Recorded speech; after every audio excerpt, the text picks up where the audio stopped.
This morning, we've learned that our economy created 900,000 jobs in March. It means the first 2 months of our administration has seen more new jobs created than the first 2 months in any administration in history. But we still have a long way to go to get our economy back on track after the worst economic and job crisis in nearly a century. But my message to the American people is this: help is here. Opportunity is coming. And at long last, there's hope for so many families. Credit for this progress belongs not to me, but to the American people. Hard-working women and men who have struggled through this pandemic, never given up, and are determined to get the country back on track, as well as their families. But I think it's also a reflection of two things we're doing here. First, the new economic strategy we've launched, one focused on building from the bottom up and the middle out, and one that puts government on the side of working people, and that rewards work, not wealth. When we invest in the American people, it's not just those at the top that make our economy grow. They're the ones that make it grow, ordinary Americans. We saw the economy gain traction in March as the American Rescue Plan moved and got passed, bringing new hope to our country. And we're going to continue to implement that law in the weeks ahead.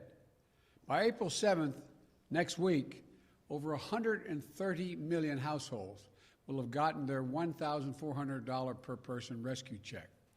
Funds are on their way to local communities to put educators, healthcare workers, home healthcare aides, police, firefighters, sanitary workers back on the job.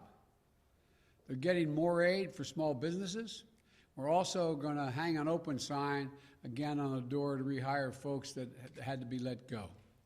And in the months ahead, a new child care tax credit will cut taxes and provide help to millions of families with young children.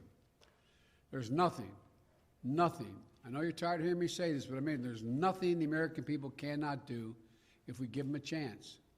And the American Rescue Plan does precisely that for hard-working middle-class folks at long last. Secondly, today's report also reflects the progress we've made on my other key priority, getting the American people vaccinated. We've turned around a slow-moving vaccination program into being the envy of the world.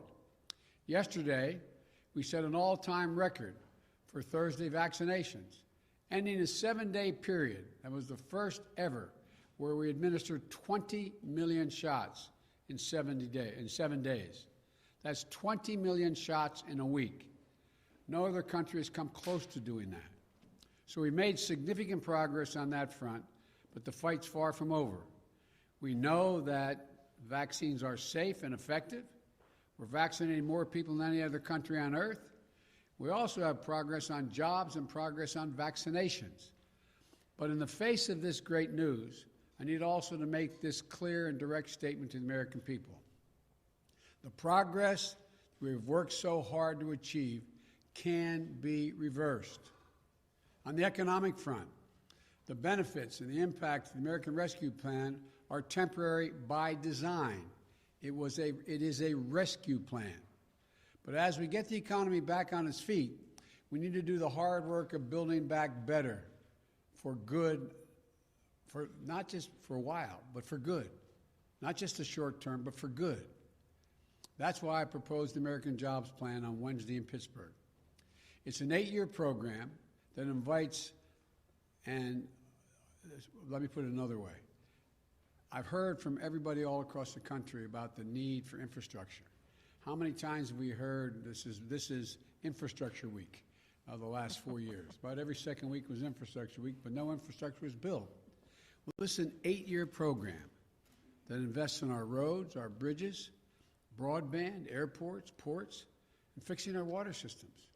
It's going to repair our VA hospitals across the country.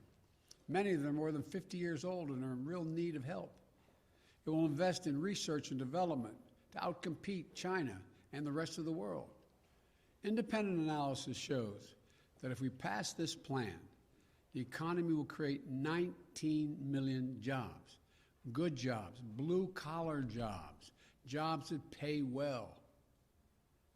That's long-term jobs for pipe fitters, healthcare workers, those who work in the steel factories and the cutting-edge labs as well.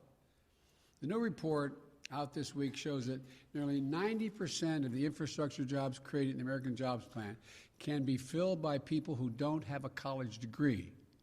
75% of those good-paying jobs don't need an associate's degree. It's a blue-collar blueprint for increasing the opportunity for people. This is an economic opportunity for those who've helped build the country and have been ignored or neglected for much too long by our government. It's a once-in-a-generation investment in our economic future, a chance to win the future, paid for by asking big corporations, many of which do not pay any taxes at all, just to begin to pay their fair share. And it won't raise a penny tax on a family making less than $400,000 a year.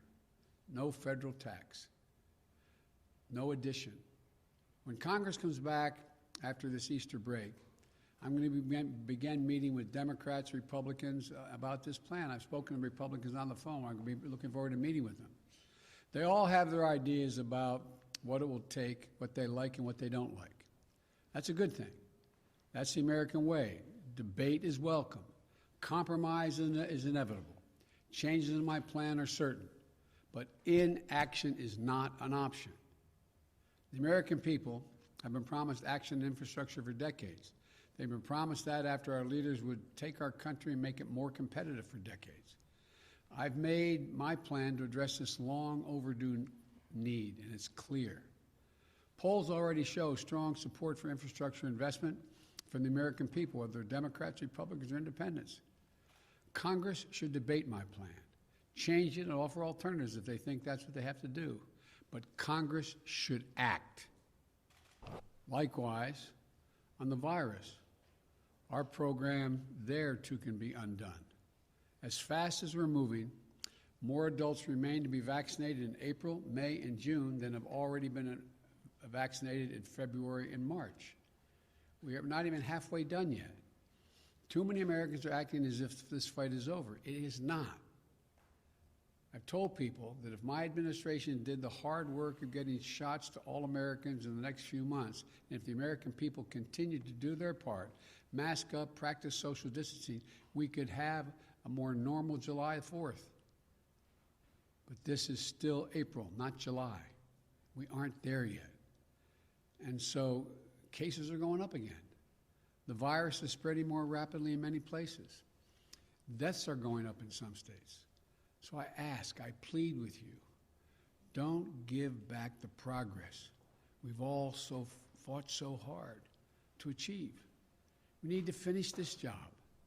We need every American to buckle down and keep their guard up in this home stretch. Wear your mask. Keep safe distance from one another. Wash your hands. Get vaccinated when it's your turn. That's how we're going to beat the virus. Cast off the weight of the pandemic that's holding our economy back. While the earliest signs from this job report, this announcing today, are promising, and the American Rescue Plan is starting to make a real difference, today's report also reminds us how deep a hole we started in. After a year of devastation, there are still 8.4 million fewer jobs today than there were last March. 8.4 million. We created 900,000 again, but 8.4 million jobs fewer today than last March. So too many Americans have been unemployed for longer than 6 months. Too many women have been forced out of the workforce. Unemployment among people of color remains far too high. Yes, we've made progress by starting to build an economy from the bottom up and the middle out. And yes, the American Rescue Plan is laying the foundation for that economy. But we still need the American Jobs Plan to build on that foundation, to build this country back better. So the bottom line is this. Today's report is good news. Today's report shows that the country can what it can do when we act together to fight a virus, to give working people the help they need. But we still have a long way to go. But I know that we're going to get there, and we're going to get there together. So may God bless you all, and may you have a happy Easter and a holy Easter. Thank you. Mr. President, will raising taxes slow the economy, Mr. President? How much credit are you taking for today's number? I'm giving credit to the American people. Is there a risk, sir, if raising taxes could slow the economy? Raising taxes, the studies show, will not slow the economy at all. Asking corporate America just to pay their fair share will not slow the economy at all. It will make the economy function better and will create more energy. Mitch McConnell says he's going to fight your administration every step of the way. What is your reaction to that? If the Republicans argue that we don't need infrastructure, it need not. They've been talking about the need for it for years now. If the Republicans decide that we need it, but they're not going to pay for it, it's just going to increase the deficit. If the Republicans say the next phase of my plan, we don't need to invest in VA hospitals and keep the sacred obligation we made to so many Americans.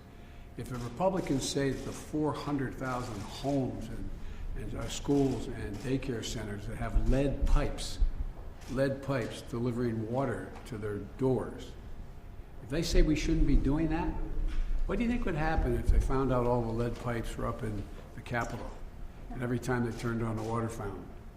So I think we're going to have I think the Republicans, voters, are going to have a lot to say about whether we get a lot of this done. Vaccines with the world.